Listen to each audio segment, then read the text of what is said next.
हरि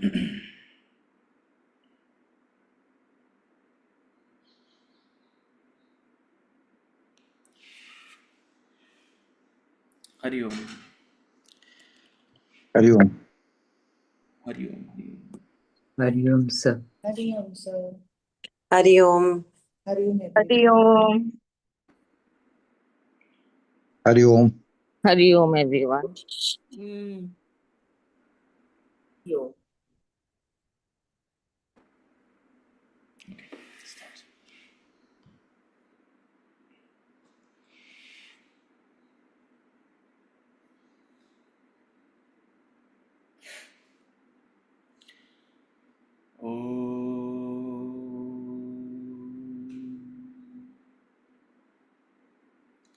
प्रातः स्मरामि हृदि संस्फुरदात्मतत्त्वं सच्चित्सुखं परमहं सगतिं तुरीयं यत्स्वप्नजागरसुषुप्तमवैति नित्यं तद्ब्रह्मनिष्कलमहं न च भूतसङ्गः तपोभिक्षीणपापानां शान्तानां वीतरागिणां मुमुक्षूणामपेक्षोऽयम् आत्मबोधो विधीयते।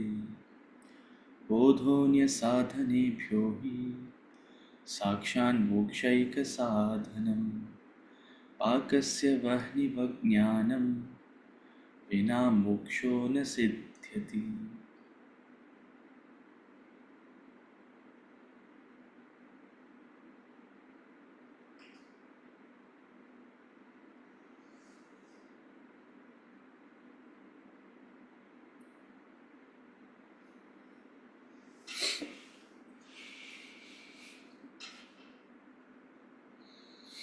We'll chant from verses 31 to 35.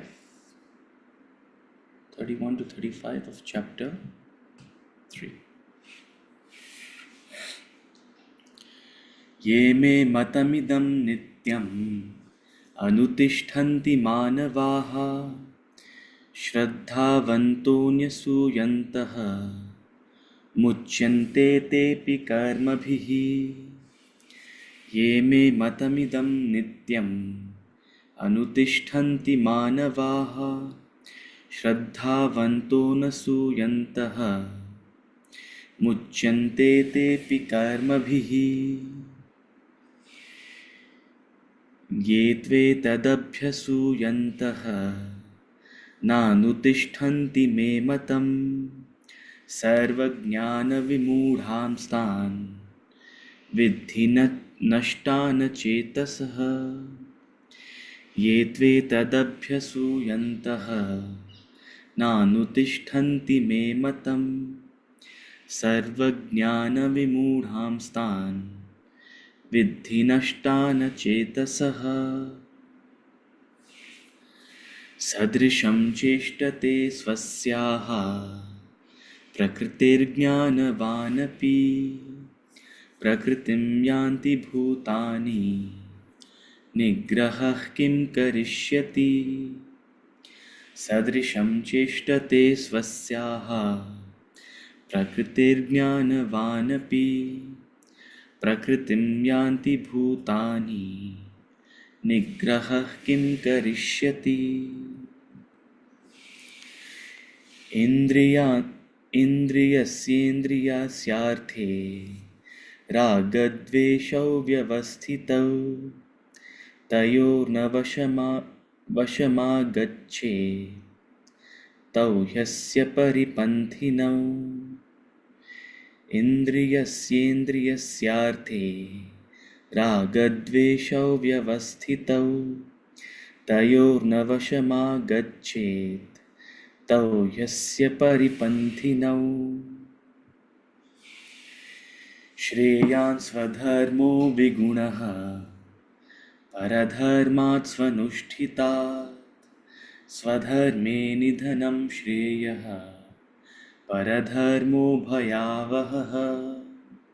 श्रेयान् स्वधर्मो विगुणः परधर्मात् स्वनुष्ठितात् स्वधर्मे निधनं श्रेयः Paradharmo vibhayavaha.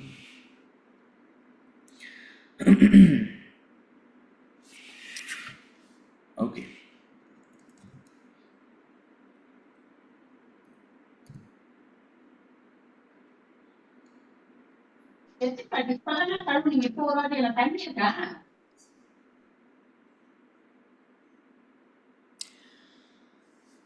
So there was a question yesterday in the group. I'll just address that first before we take up any other questions. And then start with the verses. Okay, so the question was, it is rightly said that attachment can lead to loss while detachment often brings gain. However, when we strongly desire something and focus our thoughts on it, we are more likely to achieve it. Doesn't this intense focus amount to a form of attachment? How can we truly aspire for something while also practicing detachment? Okay. So it's a very pertinent question because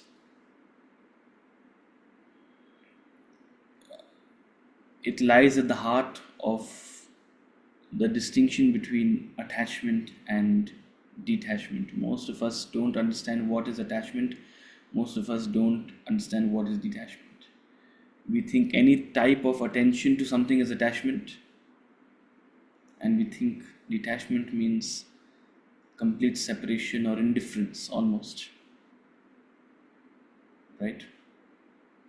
So, as discussed in the last class, that attachment is uncontrolled thought flow. Uncontrolled thought flow. Pay attention to the words. Uncontrolled means you cannot control it. Uncontrolled means that you have no hold on it. When your thoughts are uncontrolled, you are dependent on it. Whatever your thoughts go to uncontrolled, you create a sense of dependence on it. They go hand in hand. Whatever you have a dependence on, it implies that there is a lack of control, a lack of ability to shrug your shoulders. If it works out, you'll be ecstatic, but if it doesn't work out, you will be devastated. That's the meaning of dependence. So attachment means this uncontrolled thought flow. Attachment equals dependence. Whatever you are dependent on, it implies you are attached to. As opposed to uncontrolled thought flow, there is controlled thought flow. So when we say you must be detached, we don't mean there should be no thought flow. We don't imply there should be no thought. No thought is indifference. You're not bothered. But detachment doesn't amount to indifference. So the distinction between attachment and detachment lies in this word, which you have used. The questioner has used. They've used the word focus. When we strongly desire something and focus our thoughts on it. See, everyone has desires. Everyone has. To be human is to have desires. What do you do with the desire is the question. With the desire, if you turn it into a focus and are at the same time objective about it. What do I mean by objective? When your focus is on the effort, not on the result. When you see things the way they are and not how you wish for them to be. See, one thing is to have a desire and live in a fool's paradise. I want this. But do you have the capacity to see things as they are? What is the likelihood? What is the feasibility? And not feasibility necessarily in the opinions of others, in your own assessment. A lot of times what the world doesn't think feasible actually turns out to be feasible, if you really think about it. right? Your capacity to work with the circumstances as they are whilst pursuing what you want, what you wish. So, all of these qualities constitute what the word you have used, focus. When you have a desire backed with all these qualities of objectivity, of maturity, of calculation, of assessment, all of these constitute the word focus. I'm only giving a meaning to what the word you are using. That's what focus means. So when you desire something and focus your thoughts on it, when you have these assessments, when you approach it in a planned and programmed manner, and one more thing, when you're objective about it, when you're able to shrug your shoulders, because ultimately the outcome is not in your hands. When you treat life like a game, you play to the best of your ability, but sometimes your opponent is too good. Sometimes the circumstances, you're playing a beautiful test match, you're on the cusp of scoring 100 and winning the match, and then the rain comes. What do? Shrug your shoulders. So your capacity to be objective to the outcome. We make all sorts of plans about life, how it should be, how it should not be. It's not that those plans are wrong. You're making those plans based on your assessment and your wishes. But life may have other plans, right? So all of these things constitute objectivity. Your capacity to focus, your capacity to be okay with the outcome. When you live life with this spirit, then there's no harm in having thoughts, pursuing something, having desires. Then your desires take a positive shape, then they become an ambition, then they become a mature desire. As opposed to sitting back and wishing and wanting and not being okay with what life has in store. When people use the word desire, they generally take it to mean just a wish, a whim of the mind. That's not a. If it simply means a whim of the mind, simply wishing something will not make it happen. So this intense, focused thought flow, yes. If you have such an approach, you are more likely to achieve it. Does it tantamount to a form of attachment? If there is that objectivity, it is not attachment. If there is that objectivity, it is not attachment. So if you're able to embody this attitude,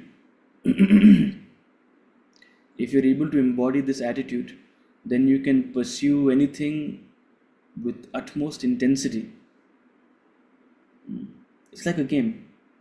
You must approach life like the phrase Swamiji uses in his book Vedanta Treatise. He says you must take life like a prince takes to sport.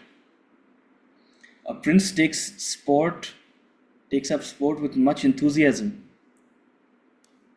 but is completely detached from the outcome of it. Whether he wins the game or not, he's still a prince. He's not playing the sport for the prize money, nor for the fame. No outcome of the game will change his or her stature,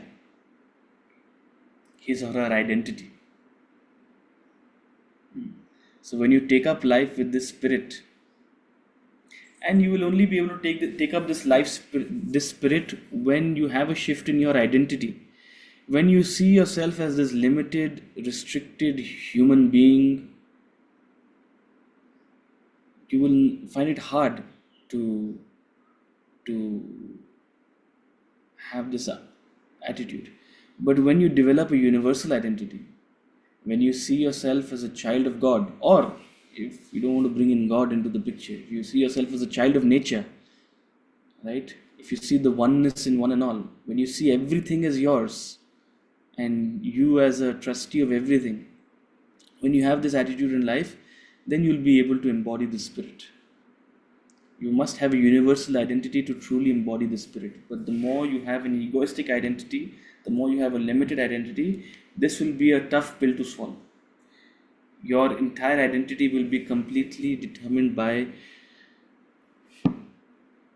the outcome of your your efforts, right? So it's almost a catch 22, like what comes first? Does detachment come first, or this this attitude come first, right? But as this knowledge, as spiritual element gets infused in your life, you're more and more able to practice this. See, this is a sattvic attitude. To go from tamas means inaction. Tamas means inaction. To go from tamas to rajas, which means desire ridden action. To go from tamas to rajas, you need, it's like the carrot and the stick. You have to show the carrot, right? You have to show incentive. You have to show the pleasure of the outcome. You have to show sort of, the entire emphasis is on the result, because that's what inspires one to act from a tamasic state. That's what gets one going. So most of the world is very good at raising people from tamas to rajas by showing all sorts of incentives for action. But how do you move from a rajasic action to a sattvic action, right? This is the attitude. This is the approach with which you can move from a rajasic mindset to a sattvic mindset. But this is at the heart. When you're able to live life with the capacity to shrug your shoulders.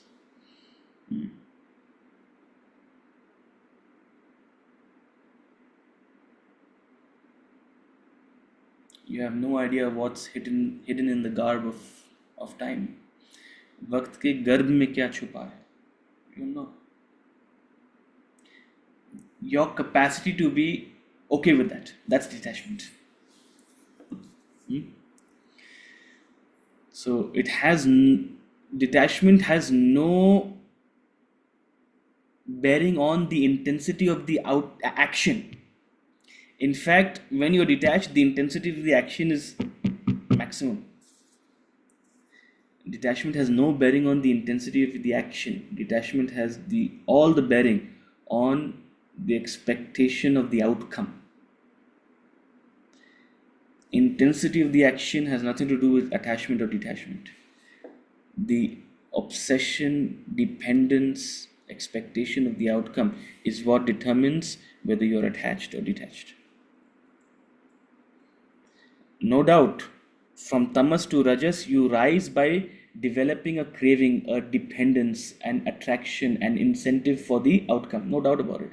That's how you rise from a tamasic state to a rajasic state. But if you want to go beyond, if you want to become truly sattvic, you have to develop this attitude of surrender, this attitude of detachment, this disregard for the outcome. Karmanyevadhikaraste ma phaleshu kadachana. Incredible verse of the Bhagavad Gita, chapter 2, verse 47. Tattoo it on your hand. If anybody is looking for tattoo ideas.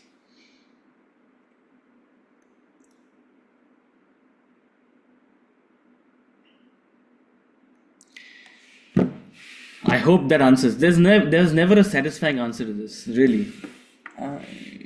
After a point, you just have to say, yeah, pashyati sa pashyati. And this understanding it has to age like wine, You have to sit with it, see it play out.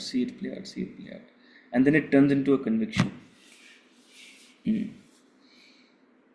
I don't think I would have been able to explain this 5 years ago. Okay. I don't know if Kiranji is here in class. She generally watches. I don't know. Does she? Yes, it clarifies itself. Thanks. Okay. Sir जो आपने अभी बोला है वो ऐसा नहीं है कि जैसे कोई एक एक्टर है when he portrays a role तो वो अपनी जी जान लगा देता है. Absolutely. अगर वो जिसको पोर्ट्रे कर रहा है और उसकी एक्चुअल अगर हिस्ट्री देखी जाए तो वो उतना नहीं किया होगा जितना ये कर रहा है, Indeed. बिकॉज एक्टर को ज्यादा इमोशन देता है, बहुत ज्यादा, और उसको आउटकम यही है कि भाई अच्छा रोल होना चाहिए. Absolutely. So, this analogy you're saying, Omji, of the actor on stage, that's another analogy we use for detachment. Like a prince takes to sport, like an actor on stage, all the world's a stage, all men and women merely players. So, you must live life like an actor on stage. What is objectivity? Objectivity, how does that objectivity in the actor arise? That capacity to play the role so beautifully, no matter how what the scene is. It could be the most tragic scene on the screen or on the stage. The actor plays it so beautifully. And what gives the actor that capacity to play their role beautifully? Where does their objectivity come from? It comes from their sense of identity. It comes from their sense of identity. What is the sense of identity? That I am not this character. This character is just a role I am playing temporarily on the stage. Once I get off the stage, I'll have to go back to my home.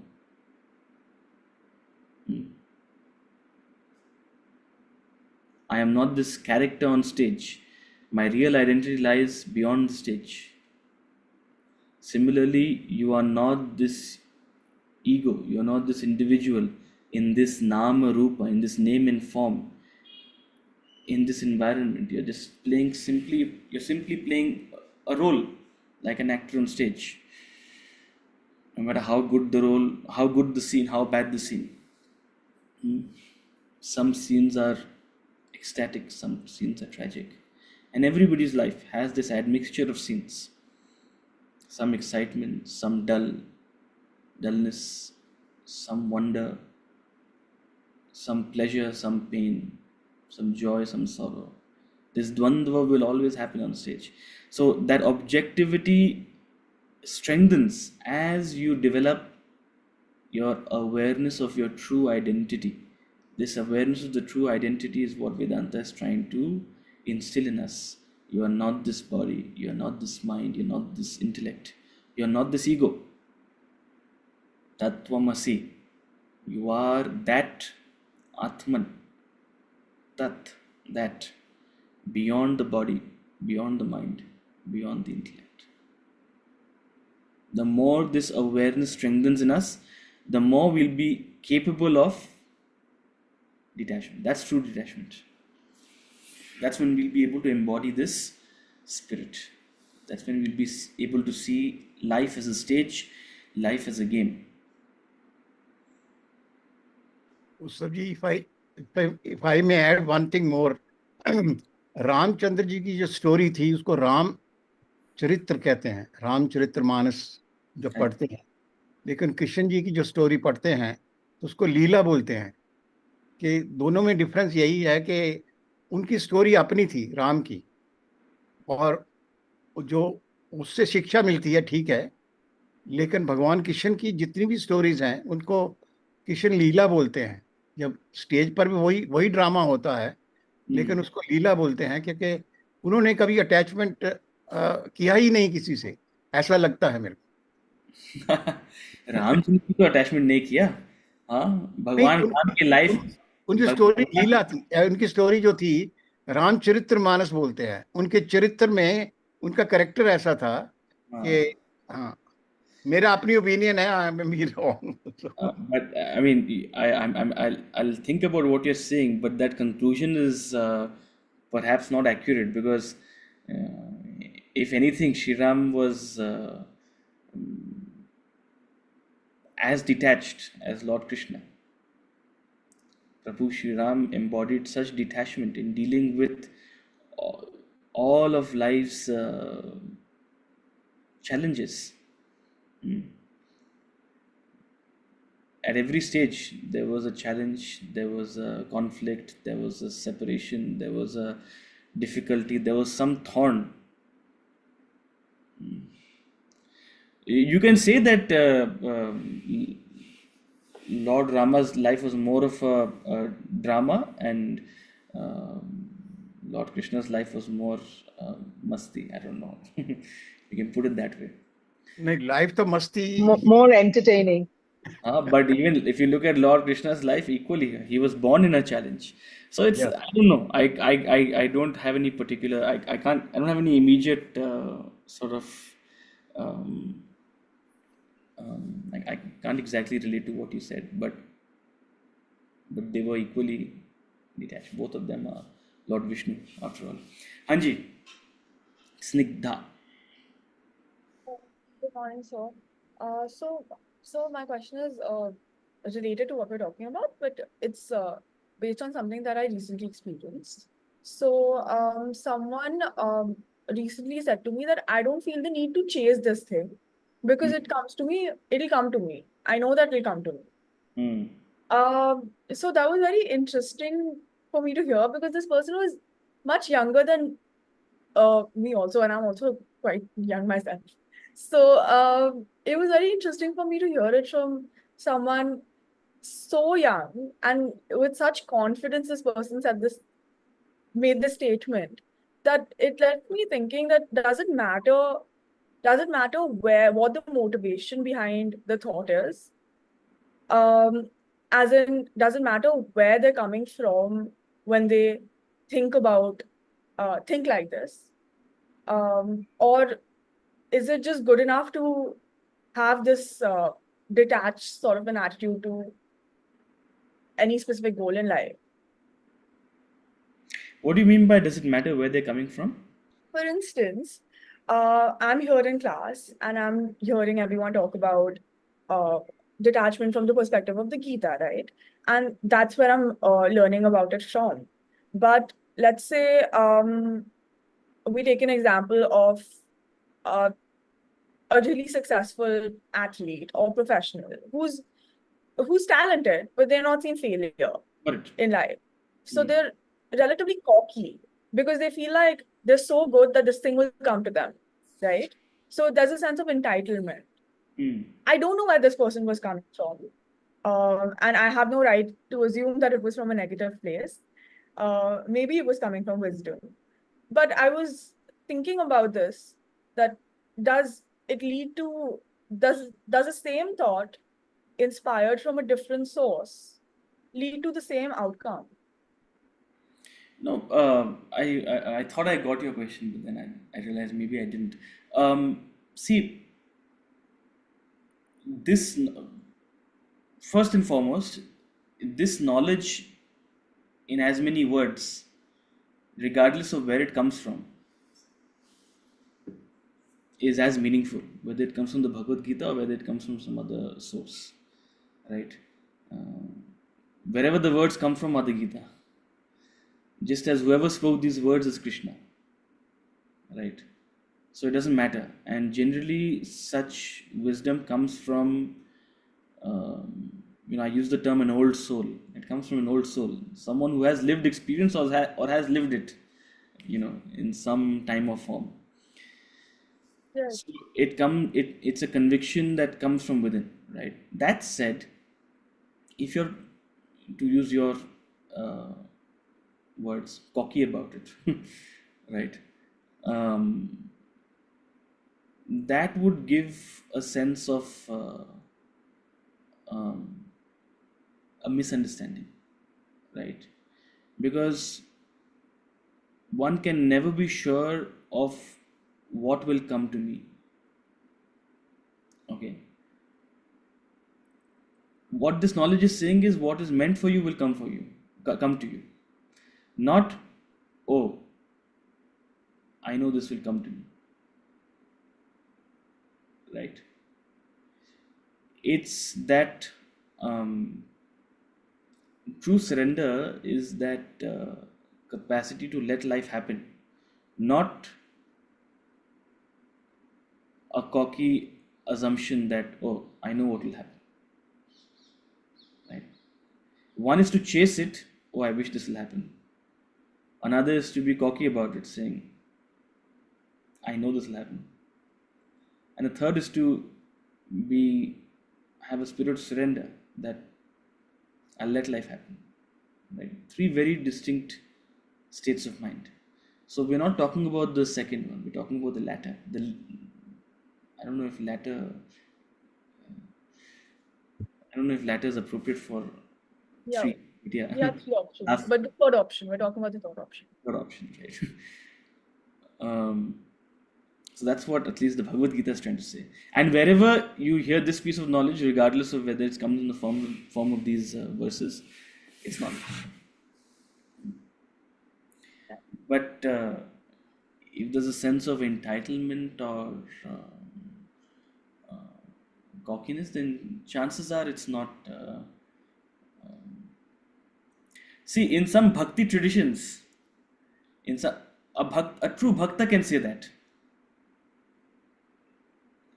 A true devotee of God who's developed this true bond with the Lord, saying, I know this will come to me. That's very different, but I can't explain that. That's not coming from ego. I understand. That's coming from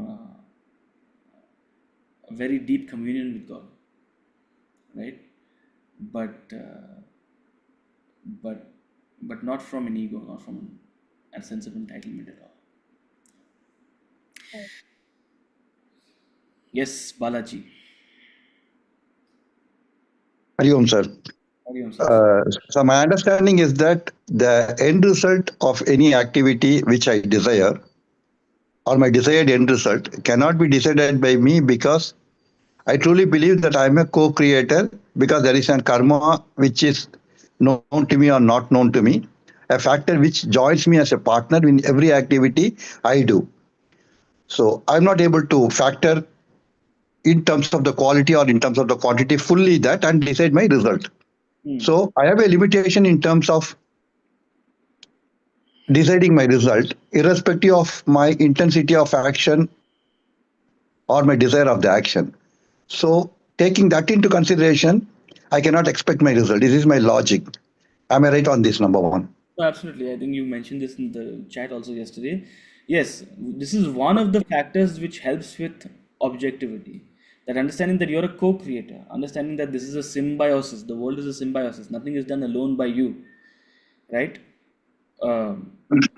Taking this a step further is understanding that even your own efforts are not entirely in your control. Sometimes you may want to or wish to put in a certain amount of effort, but your circumstances or your capacities or whatever, it's like you may want to play well, but you have a fever. Your own efforts are limited, right? Are you objective to that? No. You have put in years and years of efforts and made your way to the cricket team. The morning of your match, you fall ill or you develop thumb injury. You get injured in practice. Will it devastate you? Your own effort. Sure. Right.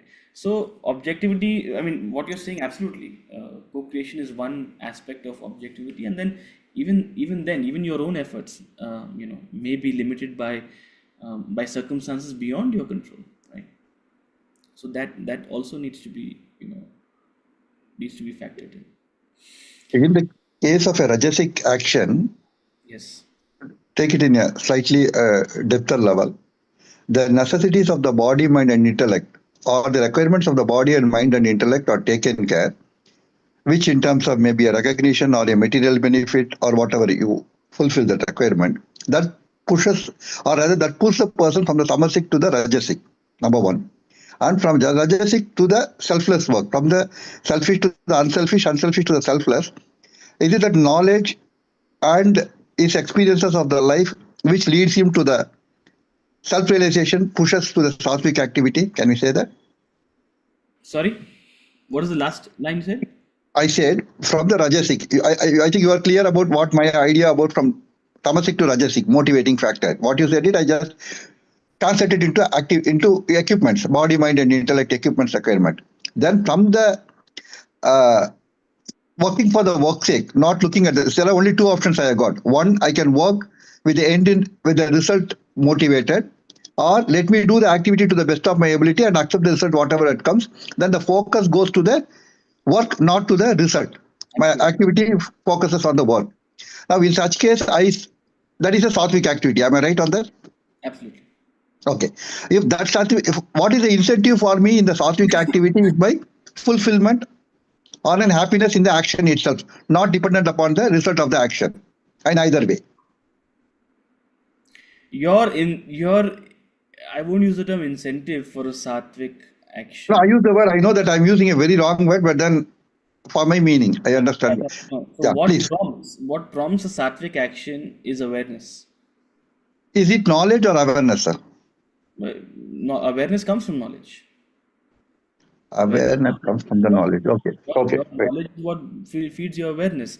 When you're ignorant, you are not aware of things. When you get knowledge, you become aware of things, right? And not just bookish knowledge. Awareness comes from churning the knowledge. So when you churn knowledge, you develop an awareness, right? See, I'm letting this is chapter 18. I've just jumped to, although we are in chapter 3. But this is chapter 18, verse number 25 is defining a tamasic action. Because it's pertinent to what we are discussing right now. See, after all the chitter chatter, Lord Krishna says, listen, this is the bare minimum you have to understand. Okay? Chapter 18, he says, this is the bare minimum you have to understand. Please make sure you understand this. We've talked so much about karma yoga, bhakti yoga, this yoga, that yoga. This is the bare minimum that you must take home with you before I conclude. So he defines a tamasic action, an action undertaken from delusion, regardless of the consequences, a sense of heedlessness, regardless of the loss, the injury, regardless of your ability. So wishful thinking, right? Wishful thinking, irresponsible action, doing things out of time and place without a sense of awareness of the circumstances. That kind of action is tamasic. Ziddi, tamasic action. Slightly better than tamasic action is rajasic action. He defines in verse number 24, he takes it backwards. In verse number 24, he had defined rajasic action. Action done with longing for the desired object. Means longing for the outcome, longing for acquiring it. I wish I get it. Or with a sense of egoism, I am doing it. I am responsible for it. I am important. Again, with much effort, means the longing makes it very, very tiresome, very effortful. That is rajasic. And then he defines beautifully in verse number 23, he defines a sattvic action, an obligatory action executed without attachment, free from like or dislike, not desirous of fruit. That is called sattvic. So what is prompting the sattvic action? Balaji, use the word incentive, I'll use the word prompt. What's prompting a sattvic action is your sense of obligation. And what is obligation? Obligation doesn't mean, oh, others expect me to do it. We have said this before. Your own vasanas are your obligation. Meaning, I am designed to do this. This is what nature has designed for me to do. This is my role. This is the role I have to play. The way you are designed, what you are naturally inclined to do, you must take up. He's going to come to it in verse number 35 of chapter 3. He's going to come to it. This is what I'm designed to do. That also is your obligation. So whatever you take up in life, whatever choices you make, that determines your obligation. However you are designed, whatever temperament you have, actions related to that become your obligation. You must take it up, right? And actions done with that sense of obligation. This is what I have been designed to do, but without attachment. If not me, then someone else. Whatever be the outcome, I am just an instrument of doing. That beautiful, beautiful attitude in action is what makes it sattvic. If you're at a tamasic stage, sattvic action will not make sense. Rajasic action is needed. But when you are in a rajasic state, when you're consistently performing action with a sense of desire and longing and pleasure and and egoism, but you're looking for something more, when you have the question, oh my God, this action is so effortful, this action is so much effort, this burns me out, right? When you realize that there's something wrong I'm doing because this seems to burn me out, that's when a change of attitude is needed. Same action, when done with a certain attitude, is Rajasic. Same action, when done with a certain attitude, becomes Sattvic. The action doesn't change. The intensity of the action doesn't change. Only the focus on the result, the dependence on the outcome changes. That's what makes it Sattvic. That's what makes it detached versus attached. Right? Does it, in a deeper sense, does it take away the doer in a, because if you look at the bhakti yoga or the bhaktas, what they say is, I'm not doing anything, it is the Lord doing through me. So does the doer goes away when one plunges into the sattvic activity because there is no identity of him in that activity, or is it transfer swap? No, absolutely. So, bhakti gives us a means of articulating this. When you speak to a jnani, he'll say, I'm an instrument of doing. When you speak to a bhakta, he'll say, I'm doing Lord's bidding, or the Lord is making me do it. Right? These are all different ways of saying the same thing. A lack of doership. These are all same ways of different ways of saying the same thing. Okay. Thank you. Verse number 30 is where we were. And I just want to draw your focus to, we often say that there are 3 yogas, karma, bhakti, jnana. And if you've been in this class long enough, you must have heard from me that actually there is just one path. There's no 3 different yogas. It's an integrated yoga. What Sri Aurobindo calls the integral yoga. We divided into 3 different yogas just for the sake of understanding and explaining the entire breadth of the effort with your different material equipments. But actually it's just one journey. Karma is impossible without bhakti. Bhakti is impossible without jnanam. Jnanam is meaningless without the other 2. Right? So karma, bhakti, jnana, yoga, they are all one path. Different facets of the same path. Right? Different sides. I don't know, if a coin had 3 sides, this would be the different sides of you can think of a triangle. Different sides of a triangle. Okay. So,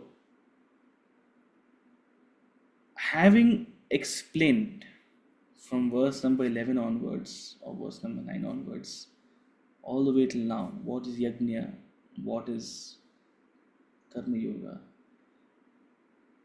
that was an upadesha.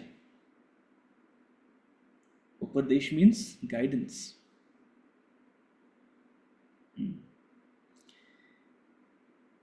Having explained from verse number 9 all the way to verse number 29, he gave a lot of upadesha, Lord Krishna. In verse number 30, he gives an adesh. He gives an adesh. Adesh means a command. Upadesh and adesh. One who understands the upadesha doesn't need the adesh, or will see the adesh as an upadesh.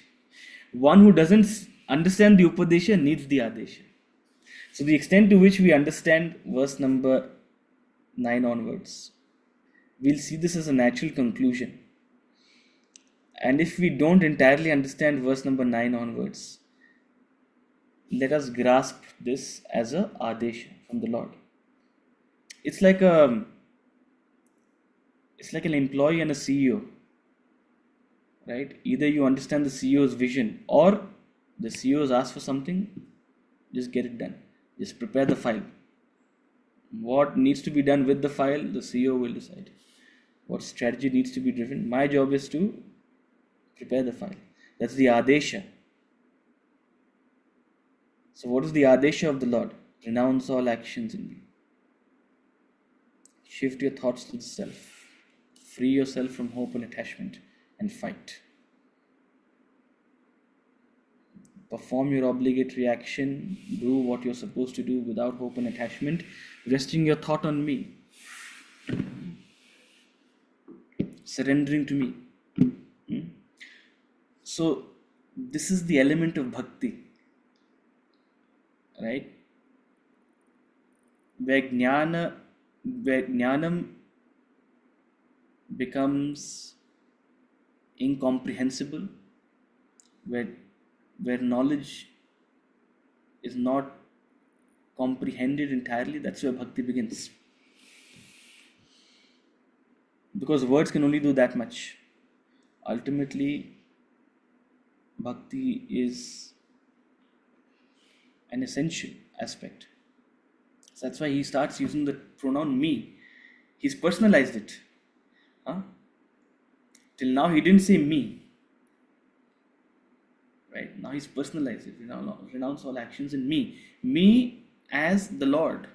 Me as Lord Krishna, not the person Krishna.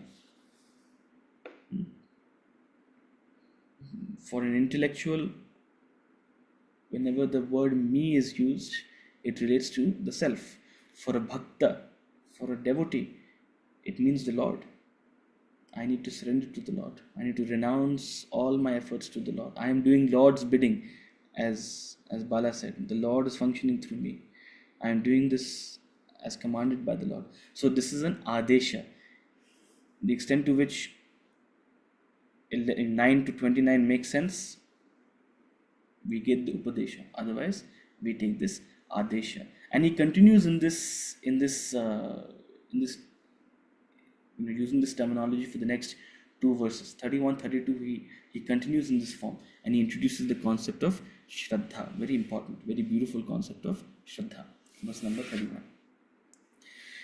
Ye me matamidam nityam अनुतिष्ठन्ति मानवाः श्रद्धावन्तो न सूयन्तः मुच्यन्ते तेऽपि कर्मभिः ये मे मतमिदं नित्यम् अनुतिष्ठन्ति मानवाः श्रद्धावन्तो न सूयन्तः मुच्यन्ते तेऽपि कर्मभिः. Those men who constantly practice this teaching of mine, full of Shraddha and without cavilling, they too are liberated from actions. Those men who constantly practice this teaching of mine. Which teaching? Verse number 30. This adesha. They who constantly practice this adesha, full of Shraddha and without cavilling, they too are liberated. Why two? Because who was the first one to be liberated? One who understands the Upadesha. One who gets the message. They are liberated. Knowledge is the direct path. But even if you're not able to fully comprehend, then at least follow the Adesha. They too are liberated. Then also you will be liberated from action. Api, also. So therefore, he's making the distinction, right? Subtly, he's making the distinction. If knowledge doesn't drive home, don't worry. Just surrender yourself to me, bhakti. Those men who constantly practice this teaching of mine, this karma yoga, this yajna, full of Shraddha. He uses the word Shraddha, and I think this is the first time he's using the word Shraddha. A beautiful concept, a very important concept in Vedanta. Shraddha is generally translated as faith, but it means a lot more, it embodies a lot more. Faith is a very weak translation of Shraddha. A better translation would be conviction.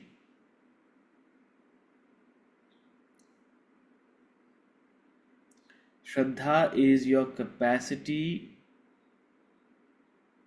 to see something to its conclusion, your capacity to keep going on a certain path until you reach its culmination. It starts with faith, and not just a blind faith. It starts with an informed awareness. Shraddha is an informed awareness. It's not just a blind belief. There is corroboratory evidence, there is suggestions, there is a indication from your own experience that makes you develop this Shraddha. So Shraddha itself is an outcome of a lot of manan.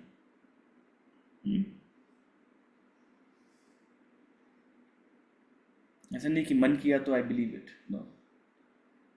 So it begins with an informed faith.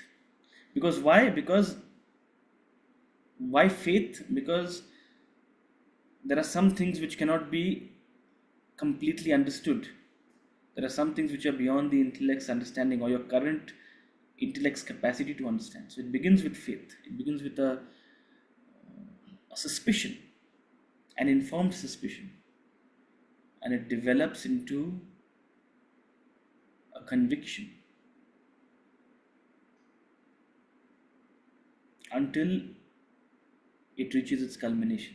So that capacity to go through the entire journey from beginning to end, the capacity to keep at it, your capacity to keep on a path, not just casually do it when you want to do it or when you don't wish to do it. No, your capacity to be consistent, devoted is Shraddha. So when you follow this teaching of mine, says Lord Krishna, this teaching in verse number 30, full of this consistency of purpose, full of Shraddha, full of the capacity to stay devoted to it, not just a casual pastime, not just a Sunday class,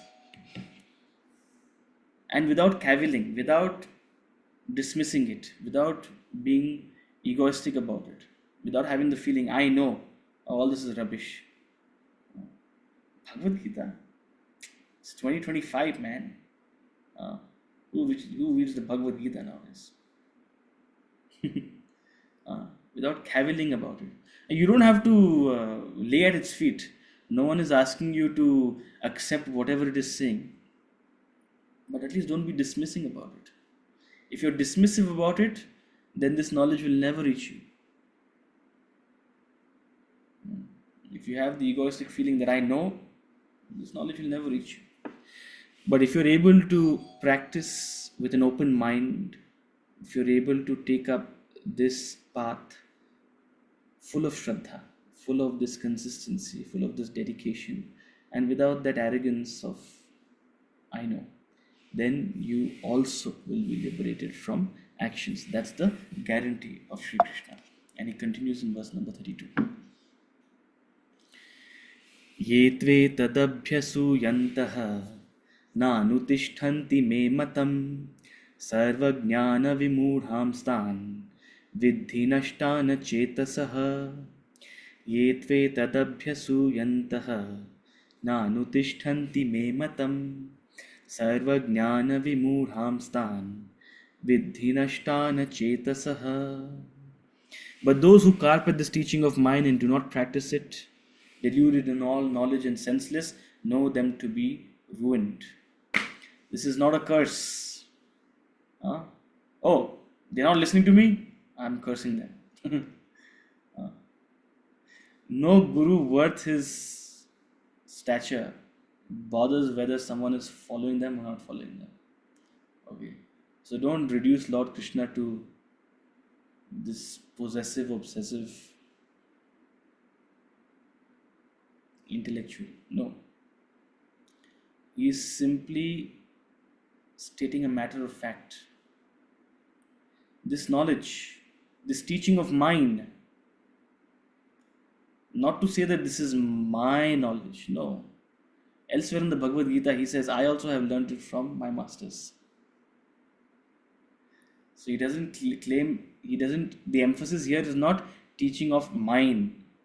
The emphasis is on teaching. Those who carp at this teaching,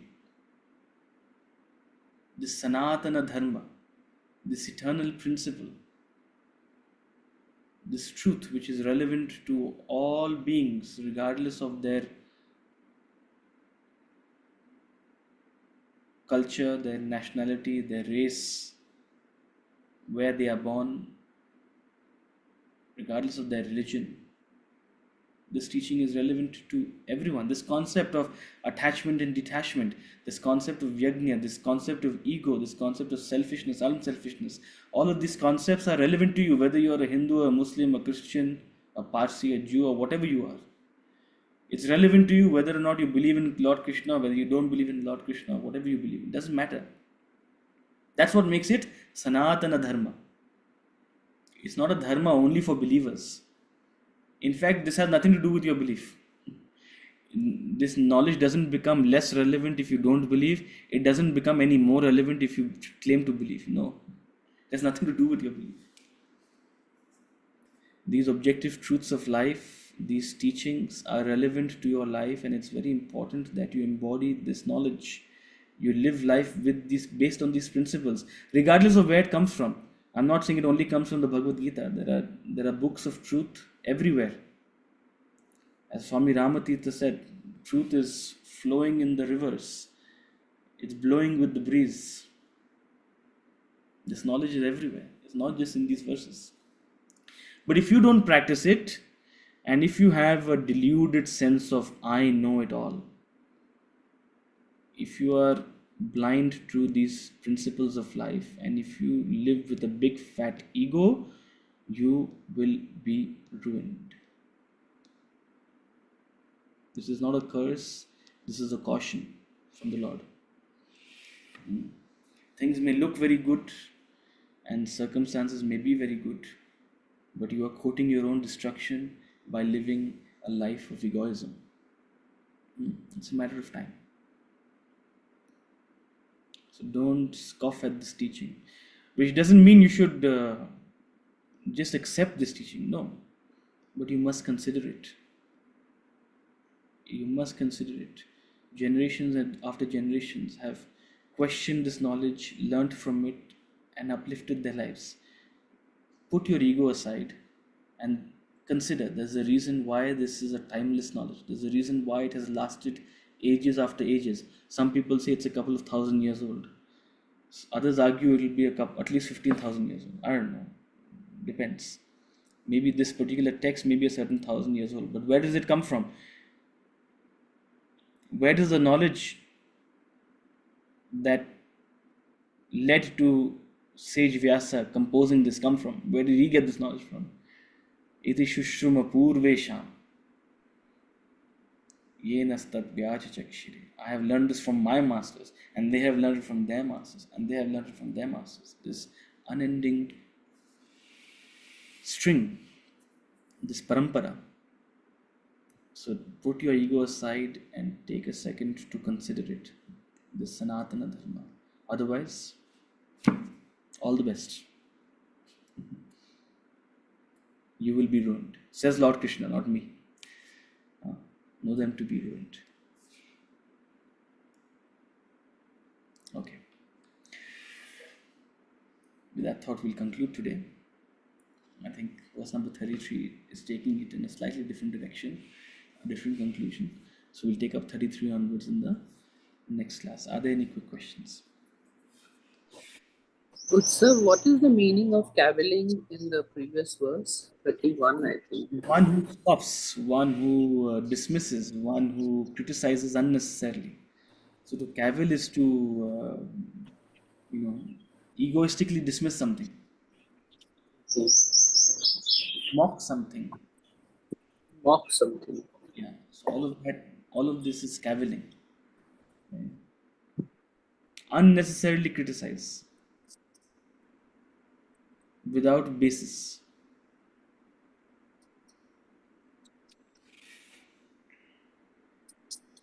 I don't agree with it.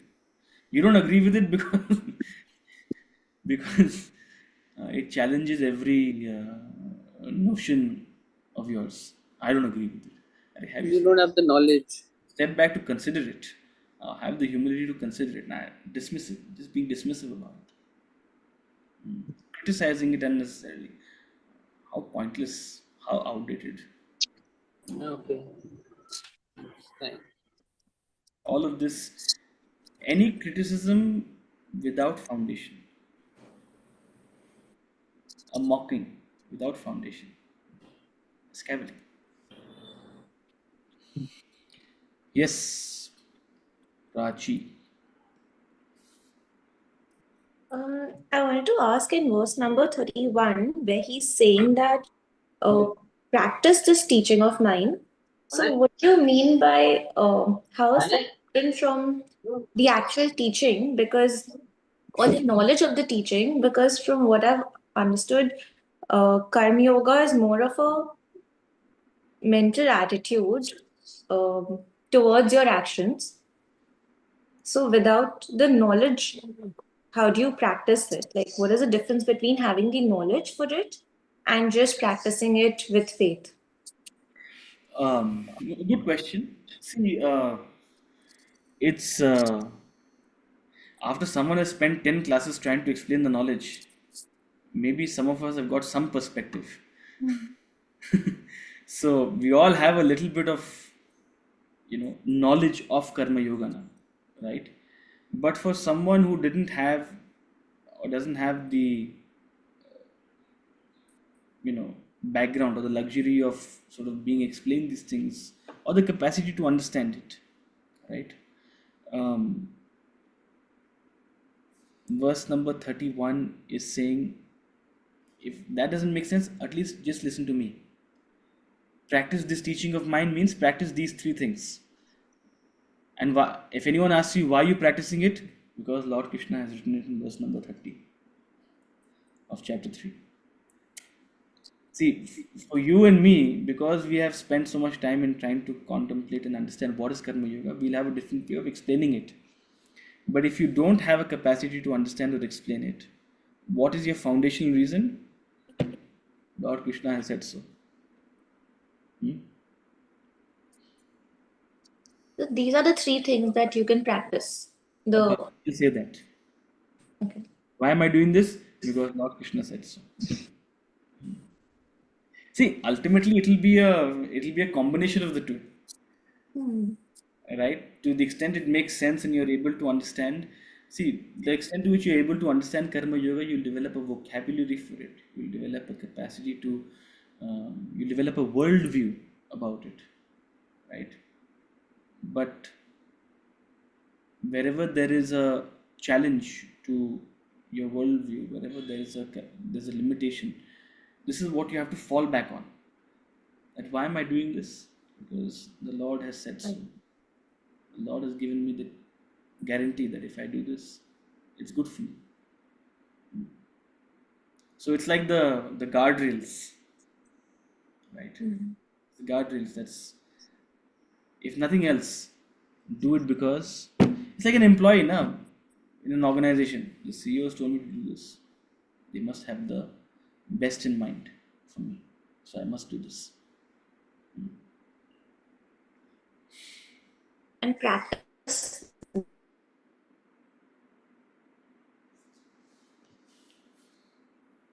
Is it me? To an ideal mind and to an ideal and focusing the thought on self. I missed you for the last 10 seconds. I think your internet. Is it me or is it her? It could be me. We all missed it. We all. Okay, your voice is cracking. Prachi, I think. So just hold on, I'll connect my internet again. Okay. How will I do it? Are you? Can Oh, you your hear us? internet is okay now. Okay, now it's Fine now. It's fine Yeah. now? Yeah. So I was saying practicing these three things: dynamic action, surrender to an ideal, and focusing your thought on self. Yeah. These are the three things that one can practice without actually knowing about Karma Yoga as well, you're saying, right? No, that's not what I mean, because ultimately practicing this is Karma Yoga. Yeah. It's about why am I practicing it? Hmm. Right? It's about a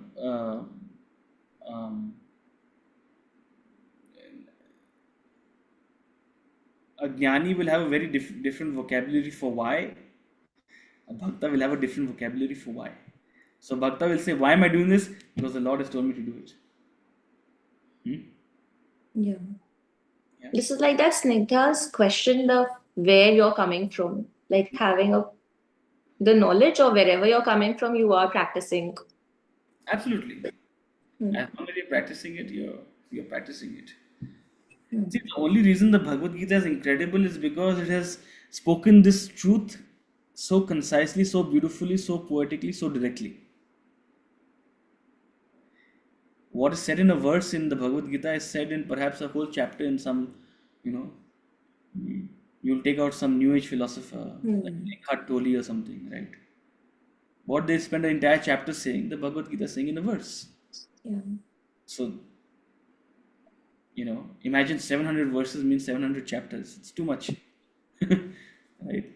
So, and what is being said in a chapter in the Bhagavad Gita is said in a single verse in the Upanishad, right? So, there are different sources of knowledge which are trying to convey the same or similar message. Similar message, I would say. Again, all of this knowledge is coming from individuals who have had a revelation of some sort, and the extent to which an individual has had a revelation, to that extent they can convey their truth. Perhaps the revelation in the author of the Bhagavad Gita is the ultimate. That's why this text has lasted thousands and thousands of years. So many small Gitas must have come. So many small books and teachings and things must have come and gone. They may not last as long because perhaps the intensity and the accuracy with which they try to convey truth is or their appeal is not as conclusive as is the Bhagavad Gita. Right? So that's the only reason why perhaps this would stand out.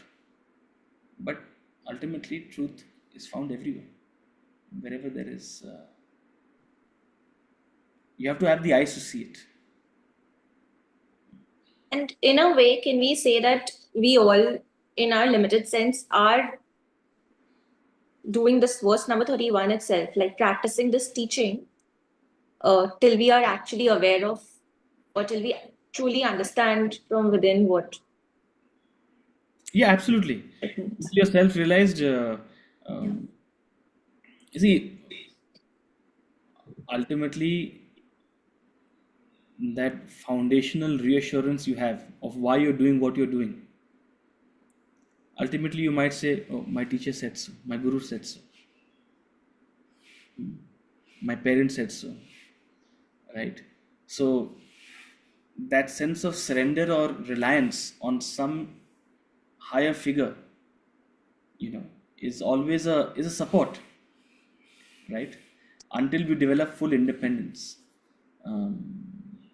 in what we're doing. So up and until complete enlightenment, sort of verse number 31 is always it's like an assurance. Actually उत्तम जी, ये हर शब्द एक बीज अक्षर की तरह है, एक बीज है, उसके ऊपर जैसे हम सोचेंगे तो उसका वृक्ष बन सकता है.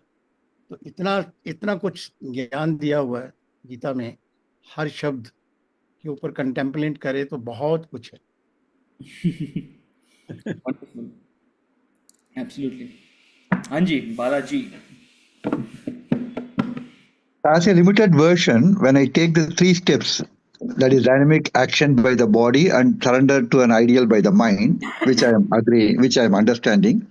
The third part of it, I'm asking within inverted commas, limited version of me, focusing the thoughts on the self by the intellect.